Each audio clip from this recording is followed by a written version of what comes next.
સૌરાષ્ટ્રના જિલ્લાઓમાં દીપડાનો આતંક યથાવત છે। અમરેલી જિલ્લાના તરકતરાવ ગામમાં દીપડાના હુમલામાં એક 7 વર્ષીય બાળકનું મોત થયું હતું। મૃતક બાળકનો પરિવાર ખેતરમાં મજૂરી કરે છે। દીપડાએ બાળક પર હુમલો કરતા પરિવારજનો દોડી આવ્યા અને બૂમાબૂમ કરી હતી। લોકો એકઠા થઈ જતા દીપડો ત્યાંથી ભાગી ગયો હતો, પરંતુ પરિવારજનો પોતાના બાળકને બચાવી શક્યા નહોતા। ઘટનાની જાણ થતાં વન વિભાગની ટીમ ઘટનાસ્થળે પહોંચી હતી અને દીપડાને પકડવાની કામગીરી શરૂ કરી હતી। વન વિભાગની ટીમે મોડી રાતે પાંજરા ગોઠવી દીપડાને પકડવા માટેની કવાયત હાથ ધરી હતી। અમરેલી તાલુકામાં મોડી સાંજે દીપડાએ હુમલો કરતા બાળકના મોતની ઘટનાથી દહેશતનો માહોલ ઊભો થયો હતો।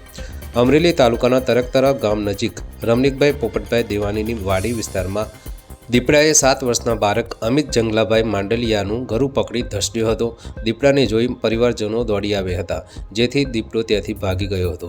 બાળકનું પરિવારજનોની નજર સામે જ મોત થયું હતું। ઘટનાની જાણ થતાં વન વિભાગની ટીમ દોડી આવી મૃતક પરિવારના નિવેદનો લીધા હતા અને અલગ અલગ પાંજરાઓ ગોઠવી દીપડાને પકડવાની કવાયત હાથ ધરાઈ હતી। મૃતક મૂળ મધ્યપ્રદેશનો રહેવાસી છે। બાળકનું મોત થતાં પરિવારમાં શોકનો માહોલ છવાયો હતો।